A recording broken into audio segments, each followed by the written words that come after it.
Welcome back to English Edition. My name is Nicole King. We're going to start off the programme looking at some of the things the Town Hall has been up to the past week, plus activities we can expect coming up to Christmas. We'll also be popping along to the Age Concern and Costa Press Club Christmas events and welcoming into the studio some international residents so we can find out more about the projects they're passionate about. All this so you get a better insight of what's going on behind the scenes in Marbella now. Anyway, let's start with the news. Major urban development news today. The local government board approved the declaration of municipal interest for the large Vizcaína plot this morning. This is the first step forward developing the area. It is located in Las Chapas, right next to the highway, and is planned as the municipality's next growth zone. The project will include homes, schools, hotels, and many other facilities.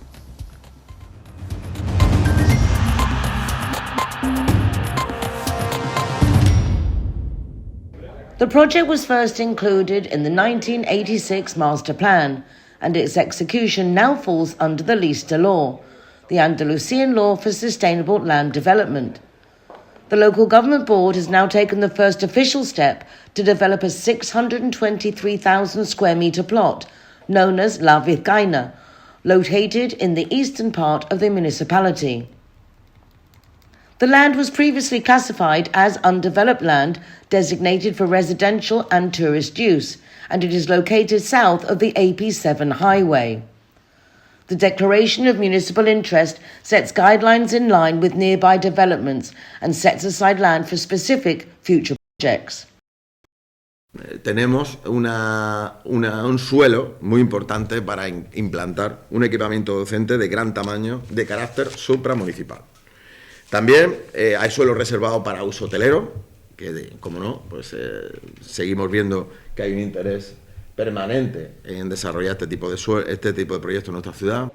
The next step will be to present the boundary proposal. This will clearly define how many square meters are allocated to each type of development, including housing. El número de viviendas en total, del cual sacaríamos el 40% para viviendas de EPO, oscilará entre las 872 y las 685. Ahí nos moveremos en esos parámetros, y siempre teniendo en cuenta que el 40% es para viviendas de educación. The weekly local government board meeting also focused heavily on urban planning. A total of 76 responsibility declarations and 7 major construction permits were reviewed. This activity is expected to bring in around €300,000 for the municipal budget. Estamos hablando en total de prácticamente más de 80 resoluciones. Estamos hablando de casi un total de 7,5 millones de euros en inversiones urbanísticas en nuestro municipio. In addition, 9 social aid grants were processed and awarded to Caritas, the Red Cross, the Ángel Riviere Autism Association, and Bastiano Bergese. The Town Hall and the Brotherhood of the Patron Saint of San Pedro Alcántara have extended their cooperation agreement. With just over €10,000 in funding, this municipal support helps keep the Brotherhood's activities going throughout the year. The best-known event in the procession on October 19th, but the group also carries out a wide range of cultural and social work. Alongside its religious activities, the Brotherhood of the Patron Saint of San Pedro Alcántara is involved in culture, local traditions and social groups. It has now renewed its agreement with the Town Hall with a subsidy of €10,500 to support its initiatives all year round. Desde el ayuntamiento se colabora económicamente precisamente para que la labor que ellos hacen de mantenimiento de esa cultura, de esas tradiciones, se pueda llevar a cabo. Ellos editan una revista, hacen charlas, cursos, conferencias y, por supuesto, en torno a ese 19 de octubre hacen no solamente la procesión, sino muchos actos que requieren ese apoyo institucional. This institutional support will be used, for example, to publish the annual magazine and to back projects such as the book San Pedro Alcántara, An Authentic French Colony by Juan Antonio Fernández and José Luis Casado, which brings together previously unpublished historic photographs. Gracias a esta colaboración con lo que afrontamos los gastos de la procesión, nos permite que parte de lo que se ingresa por cuota y de hermanos y ventas y todo lo que lleva una hermandad para recaudar, pues eso lo podemos también podemos financiar este tipo de obras como el libro. The Brotherhood currently has close to 1,000 members. The Town Council has begun safety improvement works along the coastal path next to the Artola Dunes. In total, more than 1,250 square metres of walkways and railings are being repaired or replaced in one of our city's great green lungs. The project is expected to last around 2 months. The works currently being carried out by the Public Works Department on the coastal path, specifically on the stretch that passes through the Artola Dunes, will last between 2 and 3 months. The intervention covers 1,250 square metres, aiming to improve safety and accessibility in the area. The works also include replacing 500 linear metres of wooden walkway and renewing another 100 metres of railings. Se está eliminando ahora mismo toda la pasarela que está deteriorada, a su vez se va a incorporar más material granulado para poner encima un geotextil que impedirá el crecimiento de hierbas y el crecimiento de raíces bajo la pasarela, y luego se pondrá una pasarela totalmente nueva de mucho más grosor, de un ancho de 2,50. As Diego López explained, this is an essential intervention to help preserve this space, the Artola Dunes Natural Monument, frequently visited by both locals and tourists throughout the year, and considered one of the city's natural green lungs. The project also includes several small improvement works in the surrounding area. Se van a reparar en el resto de la zona de Duna Artola hasta 80 mejoras que se van a reparar en incidencias puntuales que hay, tanto en barandilla como en superficie, y vamos a hacer la actuación más importante dentro de todo lo que vamos a hacer a Duna Artola en la parte norte. Finally, a new wooden bench will be installed so visitors can rest while enjoying this protected environment. Every year, a group of seniors from the city enjoy a special day that ends with a visit to the Christmas lights. It's called the Paseo de la Ilusión, and it's back in 2025 with a confirmed date of the 17th. Around 150 people are expected to take part, thanks to the collaboration of many local groups. More than 150 seniors from our municipality will take part in the 8th edition of the Paseo de la Ilusión. This event will take place on Wednesday, the 17th of December, and with 50 taxis joining in, the aim is to help these seniors escape loneliness for a few hours during the holiday season. Taxi Solidario, Marbella Voluntaria, Cruz Roja, Aguja Solidaria, Restaurante El Gamonal, along with the municipal departments of Fiestas and Social Rights, are the organisations involved in the Paseo de la Ilusión. It's an initiative that has been supporting our seniors for 8 years, helping them enjoy Christmas. Son aproximadamente unos 50 taxis que recogerán a los mayores de distintas residencias de nuestro término municipal y de algunos términos vecinos, y posteriormente pues disfrutarán de una merienda y una zambomba que se ofrecerá aquí en el restaurante El Gamonal. The afternoon snacks start at 4 o'clock on Wednesday the 17th and wraps up at 6. After that, seniors from local residences and active participation centres will head out in these taxis to enjoy the festive lights.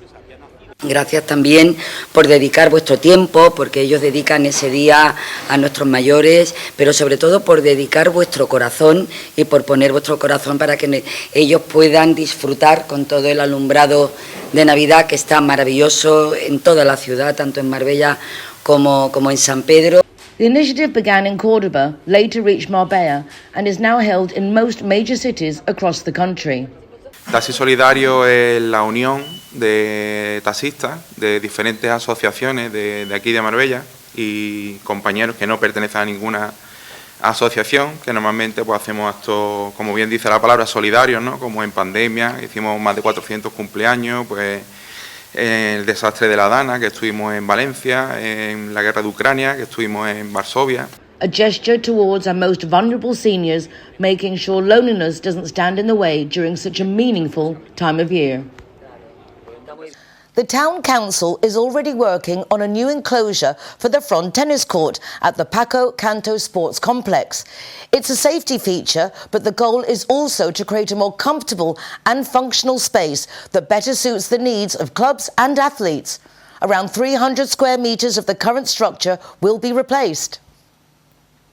Work has already begun at the Paco Canto Sports Facility to install a new and improved enclosure for the front tennis court. This design will give players more freedom of movement thanks to a system that separates the closing mesh from the support posts, removing the 300 square metres of the current structure and creating a playing area free from potential impact points for athletes. Tenemos que tener en cuenta que hay ahora mismo en torno a 20 postes para sujetar las mallas que hay y que estos postes en muchas ocasiones provocan algún tipo de incidencia a los deportistas que están jugando aquí. With this renovation, the council will also ensure that the facility meets the standards set by the Spanish Front Tennis Federation. As its head has noted, the Public Works Department roadmap continues to move forward with new maintenance projects and upgrades across the city's sports facilities.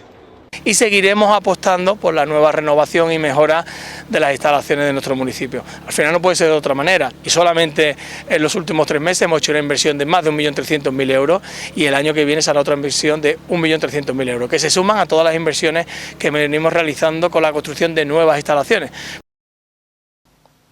It's one of the most prestigious and important Christmas events, the Caritas Charity Bazaar, which opens its doors on Thursday. By the end of this weekend, it hopes to raise significant funds for its social causes. This year marks its 20th edition and brings plenty of attractions for visitors. The Caritas Christmas Charity Bazaar is celebrating its 20th edition. It was inaugurated last Thursday, as always, at the Palacio de Ferias y Congresos, where it will remain open until Sunday, with several new features. En la pista de patinaje al principio, pensando en los niños, que es una clientela importante para Caritas, porque traen a los padres y ya pues llenamos el bazar. Y también, como no, el sábado tenemos este año también la novedad del roscón gigante, que gracias a Gómez y Molina pues va a tener joyas dentro del roscón, con lo cual que se tome un trozo de roscón le puede tocar la joya. Last year, this event raised nearly €250,000. This year, the goal is to surpass that amount to meet the needs of more than 16,000 families supported each year by the 7 parish branches of Caritas in the municipality. Se mantiene a base del trabajo de los voluntarios. O sea, lo que hoy hay aquí montado en el Palacio de Congresos de Marbella y va a estar desde hoy hasta el domingo es gracias al trabajo y al esfuerzo pues, de cientos de voluntarios, de colaboradores, de empresas colaboradoras que aportan uno su trabajo diario, otros fondos económicos. 100 stalls bring a wide range of activity to this edition of an event that has become a Christmas classic in the local calendar. It's a chance to shop for gifts while supporting a good cause. Tenemos que estar aquí apoyando, que la gente vea lo que es o la utilidad que puede tener esto después. Son muchas Caritas a las que después hay que dar cobertura a muchísima gente. Ya sabes que las tradiciones para nosotros y más lo de Caritas, para ayudar a la gente. La dignidad de las personas, sabes que es lo primero que hay que tener, entonces tú puedes tener dinero más o menos, pero lo que sí que hay que mantener, y Caritas es lo que hace muy bien, es mantener la dignidad de las personas. Until Sundays, visitors can enjoy an event that also features a restaurant, book presentations and musical performances every day from midday onwards. The construction of a new building that will house the emergency services at the Las Albarizas Health Centre is now complete. This means the new facilities are one step closer to opening. The City Council reminds residents that the building still needs to be equipped by the Andalusian regional government, but it is expected to enter into service in the first months of 2026. The City Council has completed the expansion works at the Las Albarizas Health Centre. The Department of Health highlighted that with this latest project, the local government continues to advance in its commitment to improving and upgrading the municipality's healthcare network. The new emergency building will have a surface area of 600 square metres and is located about 100 metres from the current facility. ese centro de salud ha finalizado las obras por completo, ya se está trabajando en los acuerdos que necesitamos hacer de cesión del edificio, de la infraestructura a la Junta de Andalucía. Son unos trámites que llevan mucho tiempo, se está trabajando por parte de la alcaldía directamente para agilizarlo lo antes posible. The new building, located on the Pablo Reyes Boulevard, expands the existing health centre and will be distributed over 2 floors, with an investment of more than €800,000. Now that the construction work has been completed, the City Council is processing its transfer to the Andalusian Regional Government. Una vez tengamos esos certificados y esa autorización de cesión a la Junta de Andalucía tiene ya todo el material para trasladarlo al edificio y esperamos que en los primeros meses del próximo año, el 2026, tengamos ya esa nueva ampliación del centro de salud de Albarizal completo y en funcionamiento para los vecinos de Marbella. This expansion and renovation is essential for a facility that has been providing public healthcare services for 37 years. This is very positive news from a healthcare standpoint, arriving in a difficult context. Throughout this week, doctors have staged a strike, demanding their own professional statute. They protest working conditions they describe as unfair. The Malaga Medical Union reports a 90% participation rate and warns that an indefinite strike is getting closer. Doctors have carried out 4 days of strike action to demand that the Ministry of Health establish a specific statute for them and to protest the working conditions they say they have endured since the 2003 Framework Statute, especially 24-hour shifts, which they consider unfair and detrimental to the quality of care provided. Participation figures vary. Official data places it around 40%, while the Malaga Medical Union states that the average over these days was around 70% in primary care within the district and around 80% at the Costa del Sol University Hospital. El motivo de esa disparidad no es otro de que para la administración todo el médico que no está trabajando está de huelga. Y nosotros, sin embargo, contamos como huelguista el médico que pudiendo trabajar no trabaja, ¿no? Claro, ellos incluyen pues, las personas que están de formación, de asuntos propios, de enfermedad, reducida. They are calling for a 35-hour work week, the same as other public employees, pay that reflects their training and level of responsibility, protection of their right to rest and work-life balance, as well as guarantees regarding job compatibility and protection against aggression. No tenemos médicos en la sanidad pública porque las condiciones de la sanidad pública son malas. Entonces, los médicos huyen a la sanidad privada o a otros países. Y por eso no tenemos médicos. Entonces, la única forma de romper este círculo vicioso es mejorar las condiciones de trabajo. Que ya no hablamos de dinero, hablamos de condiciones de trabajo. Costa Press Club, founded in 2002, is a fully recognised and accredited association under Spanish law, providing members with a unique social and professional forum. Meetings are held in a variety of venues, on average every 2 months, normally with guest speakers. Club membership is open to anyone with a background in journalism or media content provision, including print, newspapers and magazines, online, digital, photography, television, radio, multimedia and social media. However, the December meeting of the Costa Press Club was a purely social event, with members and their guests gathering to enjoy a festive meal with Secret Santa gifts and a 12 Days of Christmas quiz, which was won by Joanna Stiles and Andrew Forbes. The Benavra restaurant in La Cala de Mijas is a family-run restaurant serving modern international food, and it was unanimously voted to have been an outstanding venue for the event. The staff were very attentive and charming, and the meal was beautifully prepared and presented. The Costa Press Club welcomes new members, so if your profession fits the bill, please do contact them. In addition, the club can be contacted at any time by foreign media researching Spain or Spanish-based organisations wishing to find out more about international media and communities on the Costa del Sol. If you'd like to contact Costa Press Club, their website is costapressclub.com. Age-concerned Marbella understands that growing older in a foreign country can be overwhelming. That's why they provide free information and advice to particularly help expats on topics as diverse as claiming benefits to care homes.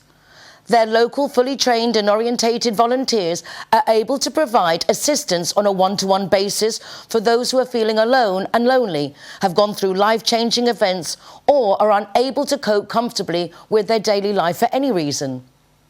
They also host chat mornings organised at different locations around Marbella and have a social centre in San Pedro, providing a variety of activities.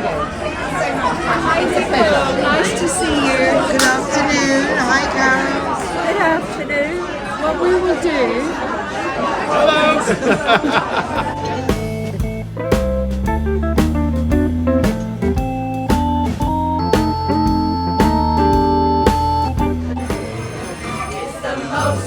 Wonderful time of the year.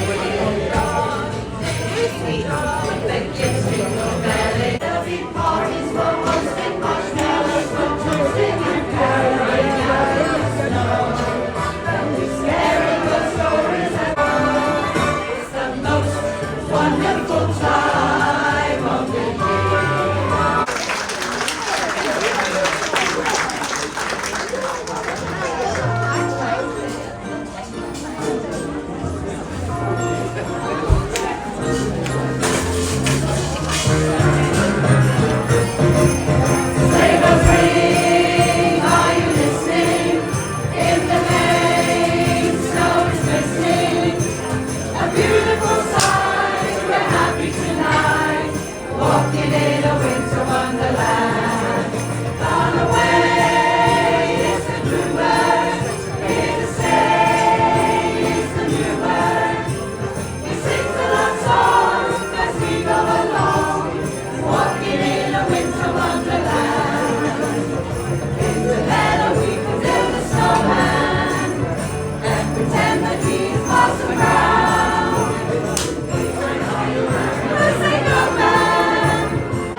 I would like to thank Brian and our other singer, Simon, and the lady, Annie, who have sung for us.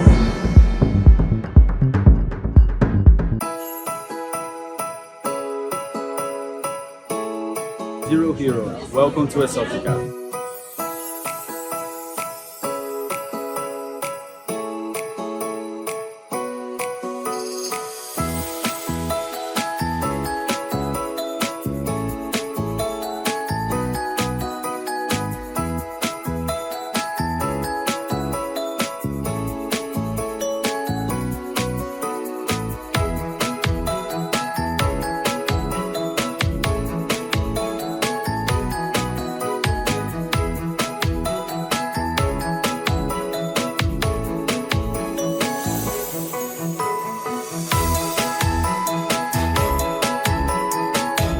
Hero, welcome to Exotica.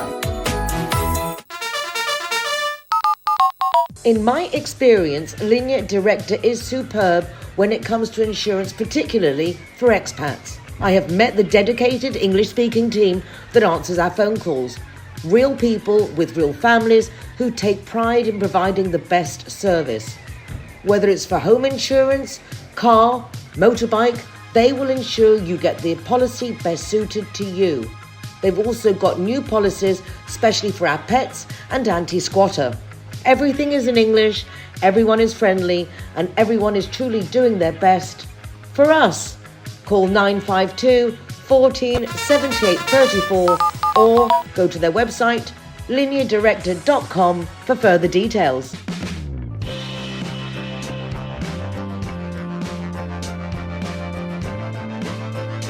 Zero Heroes, welcome to Urban Chai.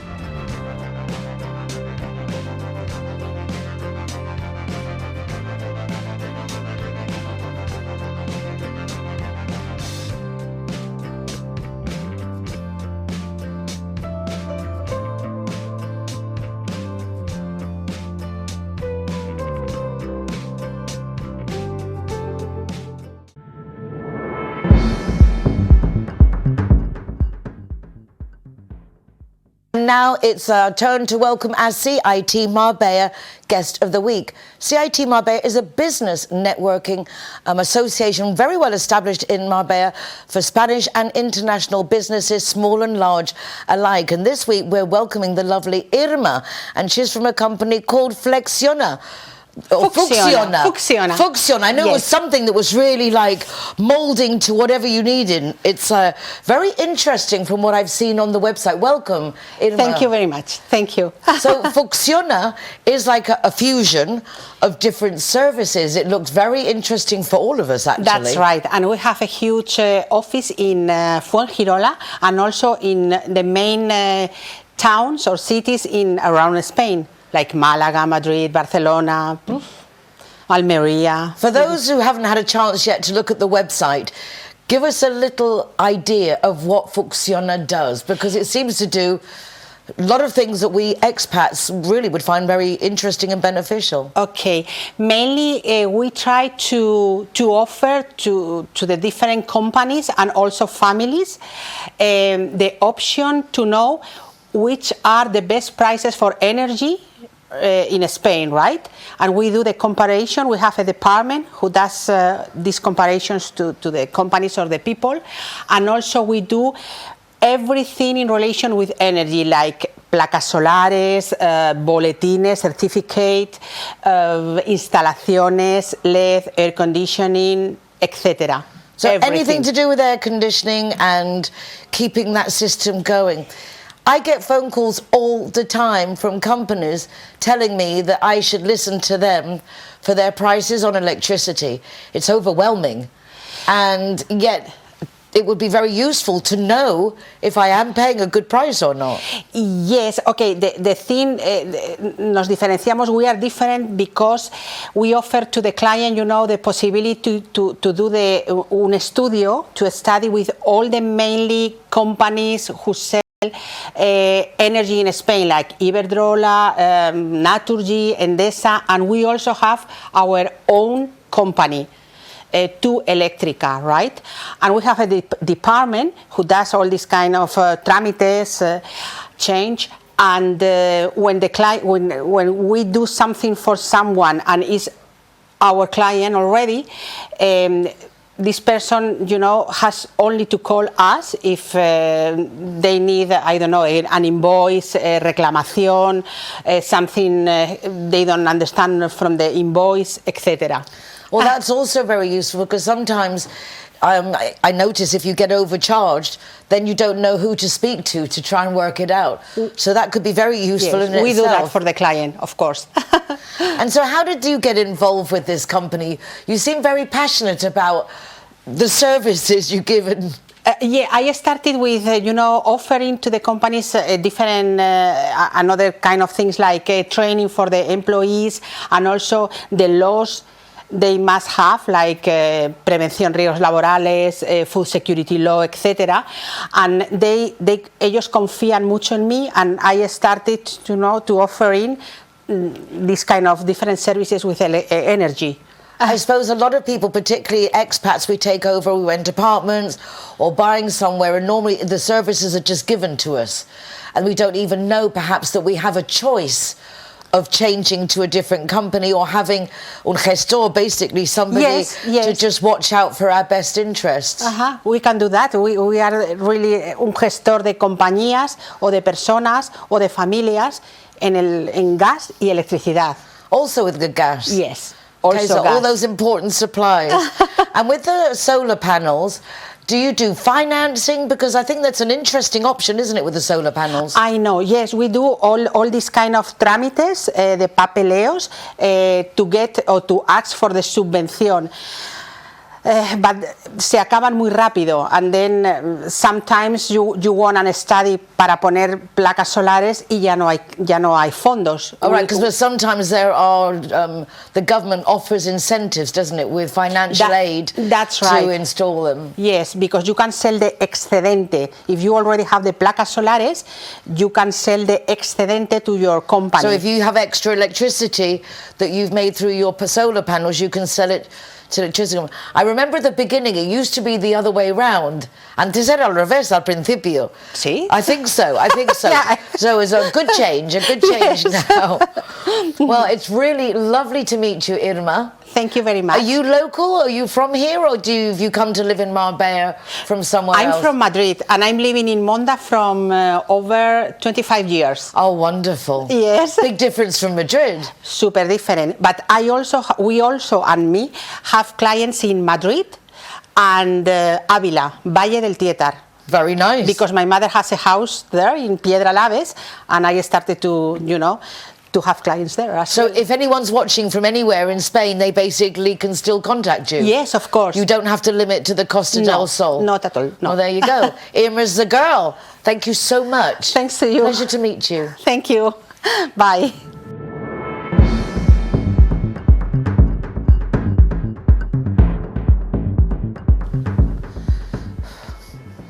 The first time I heard about AAA Marbella was in 2014, and I really thought it was something to do with Alcoholics Anonymous, and then it turned out it's Marbella's Animal Rescue Centre.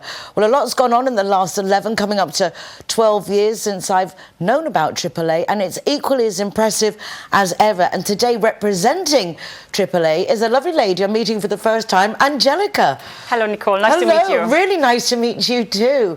After being involved with the charity for so long, it's a pleasure to meet new people involved. But how long have you been involved with AAA?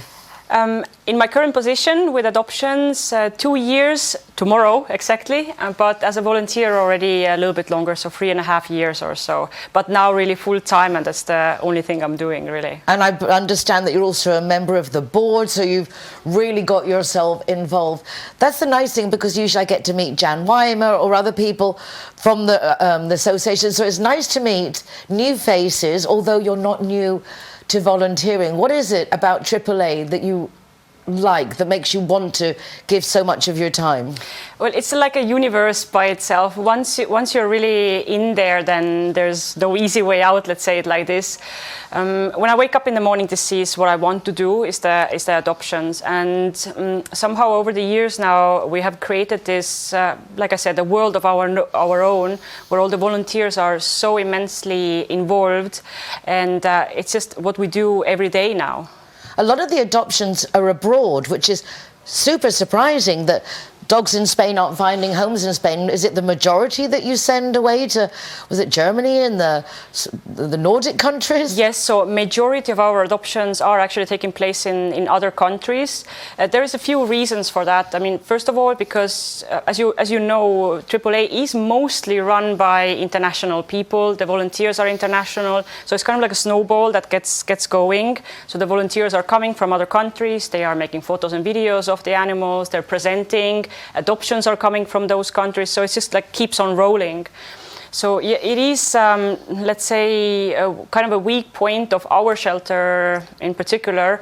Maybe our presence within the Spanish community. This is something that we need to work on for the next year especially. But also at the same time, it's okay because while our shelter is really internationally focused, there are many shelters which are really Spanish-based. So it's not like we're taking away homes from each other, where everybody's just trying to find solutions. There is for no their competition animals. in something like this. There's never enough people to help with, unfortunately, the number of animals that are abandoned. Adopting, people frequently think that should be free, but it's not. It comes with the cost, and I think it's an important thing to spend something when you take the dog, to understand that this really is a commitment. It is. I mean, first of all, it is necessary for us to continue rescuing the animals that we are rescuing because everything has a cost now. Whenever we're receiving an animal, we need to do the microchips, the vaccinations, and most of the animals that are abandoned, they are also in need of some sort of medical assistance. So our invoices in external medical clinics are really enormous. And probably, as you know from Jan Weimar, our governmental support is about 100,000 and our actual yearly cost is around 800,000. So this is all the money that we need to find from somewhere. And of course, the adoption donations are assisting with that, but at the same time, on some of the animals, the cost of getting them ready for adoption is thousands and thousands, whereas for some it's maybe 200 euros. So long story short, the adoption fee is covering the costs that are necessary to do before the adoption, like vaccinations, castrations, and medical checkups. What can we do as a community to support AAA? How can we help?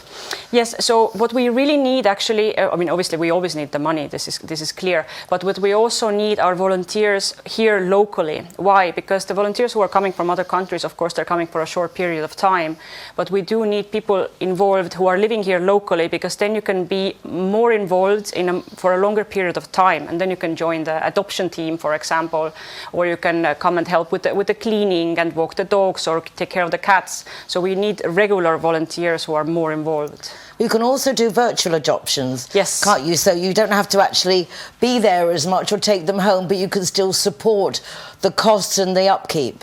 The virtual adoptions are a very important part of our income. This helps us actually to buy the food and also the special treatments that some of the animals need. For example, many of the dogs, especially that we get, have some sort of arthritis, physical issues, and for example, physiotherapy or traumatology checkups. So when we get the virtual adoption supports, these are helping us cover the cost that this specific animal needs. You can also become a member of AAA, which I suppose that income, the more members you have, at least is an amount that you know is coming in, must be reassuring. How much does it cost to become a member of AAA? Well, until now, the cost of being a member has been, I think, 60 euros a year now. We have to raise it a little bit because all the cost of life is raising. So I think now the next year would be 100 euros a year. So this is a relevant income for us, of course. This is something that we can count on, at least to pay the salaries of the caretakers and to order medicines for the animals, for example. I mean, if you think how many thousands of people live in Marbella, the Costa del Sol, but just the ones that live here in Marbella, if we all just became a member, then our dogs would be rehoused and looked after, and it wouldn't be so traumatic, because I do know reaching those monthly payments is quite stressful. It is.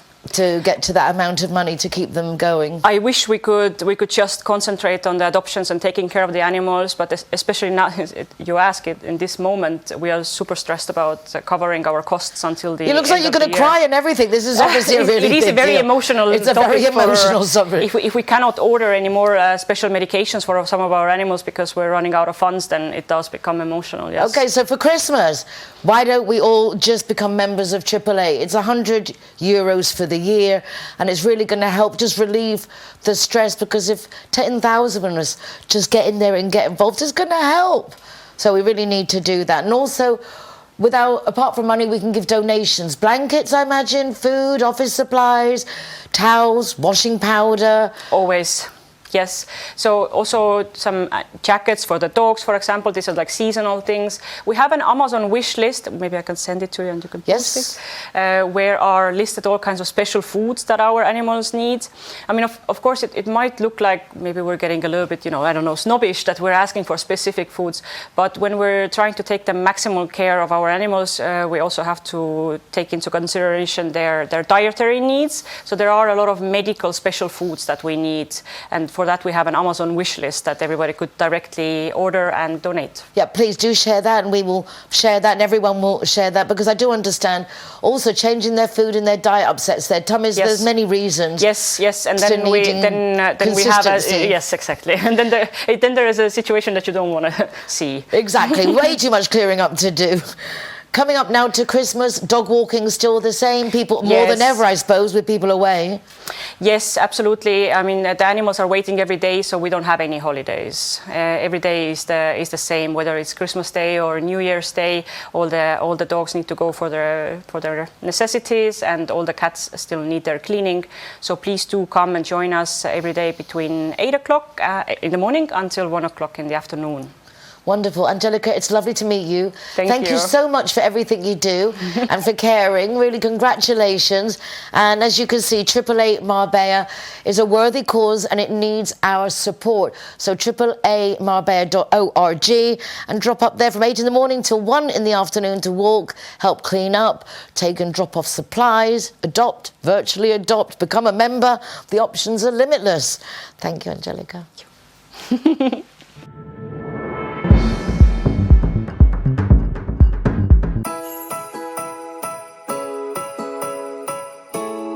Zero Hero, welcome to Exotica.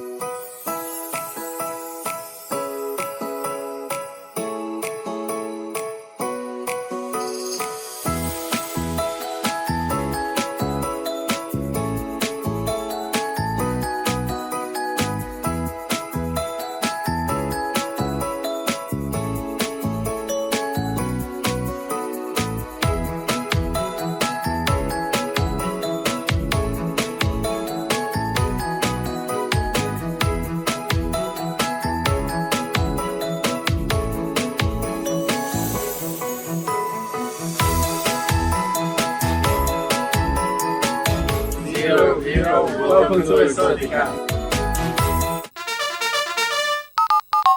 In my experience, Linea Directa is superb when it comes to insurance, particularly for expats. I have met the dedicated English-speaking team that answers our phone calls. Real people with real families who take pride in providing the best service. Whether it's for home insurance, car, motorbike, they will ensure you get the policy best suited to you. They've also got new policies, especially for our pets and anti-squatter. Everything is in English, everyone is friendly, and everyone is truly doing their best for us.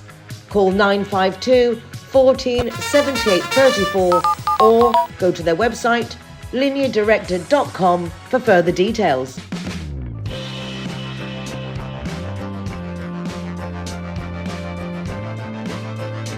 Zero Heroes, welcome to Urban Chai.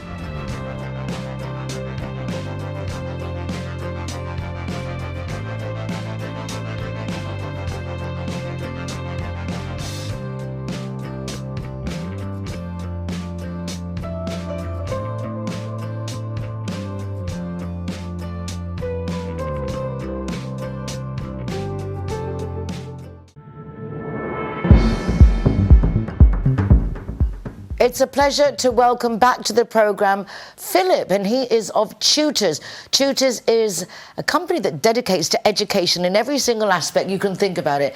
AI, bringing in interns. Very nice to meet you. Got your name on there. MISKA. That's a nice name. Where are you from, MISKA? Finland. From Finland. Philip, welcome back to the programme. Thank you. Nice to see you. What do you think of our new set? It's lovely. It's beautiful. It's beautiful. Really modern. Yeah, so lovely to welcome you back. MISKA, lovely to meet you. How long have you been over with Tutors as an intern? 2 months almost. And how are you finding it? Good. You like it? Is this your first time in Spain? Third time. The third time? Yeah. With Philip, or just you've been visiting before? I have been visiting before. And you've been to Marbella before, to this area? No, first time. Are you liking it? Yeah. And how's your Spanish? Not that good. No, not existent. It's amazing. You coming over, I suppose, speaking in Finnish when you're at work. How's it going with all your tutors, Philip? I mean, you always have interns with your... I mean, how do you find time for interns when you're always so busy with work? Because it's actually a lot of work having an intern, although it's nice to get their feedback and what have you. I've been working on it already for 4 years, so more than 300 interns have been with us. Wow. So yeah, it's a big achievement for us, and I have automated it as much as possible. So nowadays I have I spend quite little time in operations, more in vision and strategy, and of course when like out of 30 to 70 people who we have all the time, then a few of them arrive here, so I try to spend time with them. So we kind of have this additional part of tutors, which is besides this remote community, we can have this physical encounter and then try to install also elements of well-being and kind of a self-assessment and development together. You're very passionate about education, but not just learning, it's about being, learning to be and to be yourself. Is that something you're finding useful? Because Philip, for me, is very different. He puts a lot of emphasis on self-confidence, trying new things, being, I don't know, just doing new things. Have you found it challenging? No, it's been really helpful, and I have learned many things during the internship. Like I didn't know many of the programming code languages and some apps that we use in it. That was completely new, and I learned some new things about myself also. So it's been really good. You're also very involved with AI, and you're very positive about AI. We have a little bit of difference of opinion there. I'm a little bit more nervous of it than you are, but you understand it far better than I do. How do you see that youngsters today should be embracing AI? I wouldn't say that I'm totally positive, so I agree with you that there's many concerns, but maybe I feel that because we can make it and we have a chance, so I decide to challenge my fears rather to be too fearful. But I would say that there's a lot of threats, obviously, so your concern is real, and it's when it's not under your decision how it's going to move forward, that's where the fear comes from, because no one really knows how it's going to end up and at the end of it. But for us, how we work with AI is that we're trying to build our software, for example, my other company, Nedu AI, to support people again through this period of time where the automation will take over a lot of jobs. Then new job economy will raise, creating new needs. People need to reskill themselves, they have to navigate through educations, they have to be flexible. So many things they have to adapt to. And those people who have never had so much crises, or they have not figured out to be resilient in life, it will be difficult for them to adapt to that. So our tool is trying to help when they need to manage themselves to make those significant choices. There are, as you say, the AI taking away different jobs and people needing to reskill. But as we saw with the event that we did for helping people with home care and elderly, there are also uses for it to cover spots that no one is doing, like being there to give information to elderly people of who to contact, someone to go and visit them, and all these different things that you saw very clearly that we could combine all the things we were talking about by using AI. So there are some uses that aren't taking jobs away, they're actually doing things that otherwise wouldn't be done. Yeah, I'm especially thinking I'm also working currently we are working with public services like municipalities, unemployment funds, and so at that matter I'm educational social sectors have been overburned by people not being able to do something which is meaningful and passionate, like, you know, connecting with people, working together, addressing their needs. Nowadays they have to do a lot of reports, to use a lot of apps, and then people in social and educational sectors, they're just not feeling themselves, because that's not what they chose when they chose their career. They wanted to be there with people, helping and like feeling meaning in their life. So I feel that there's a lot of stress and overwhelmed feelings in those industries, and AI can address that by scaling operations, raising the standards, giving people again opportunity to accept that they are not scalable to do whatever is needed to do. They can be themselves, but have the tools to be able to integrate knowledge, integrate skills which they might not have, or out of their capacity, out of their experience, and still be helpful and be a human being. So I really hope that, you know, AI will bring us to the level where we can be humans again without so much anxiety and so much stress. I hope that it is exactly that way. Somehow, yeah, anyway, we'll leave it there. It's coming up to Christmas. We're going to leave it there, that it's going to be all positive. Anything we'd like to finish with before we go to share? Any opportunities, new projects that you're doing? Let's talk about the new projects a bit later, but again, for NEDO, I want to capture it in a way that when I started NEDO, I felt like there's a need for a remote control for ourselves. And we are getting to the age where we know ourselves quite well. We have a lot of data about ourselves.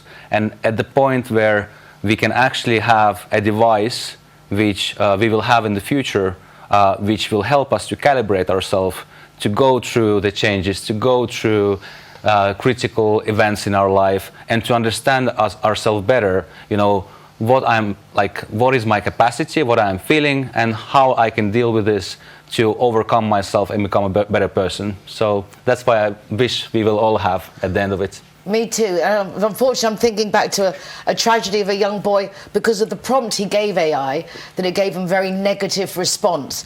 How important it is that the prompts we give when we do something, because it will follow our indications. Yeah. So I think putting in positive prompts to find positive solutions is definitely fundamental as well, as we're on that subject. It's a very delicate topic because the potential of excellence is there, but also for not so good. Anyway, we're going to keep it on the positive note. Mika, thank you so much. Lovely to meet you. Philip, I hope it's not so long till we see you next time. Come back at the beginning of the year, perhaps. Have yourselves a lovely Christmas. Thank you so much. And that's it for the moment. We hope you found the programme informative. You can watch recordings of the programme from the rtvmarbella.tv website, or go to nicoleking.es for links to the programme, my Marbella Moments column in the Euro Weekly News, our Zero Hero website with an ever-increasing list of venues offering free soft drinks for the designated driver, and more. Take care of yourselves, be nice to each other, and we'll see you again next week for more of what's going on in Marbella now.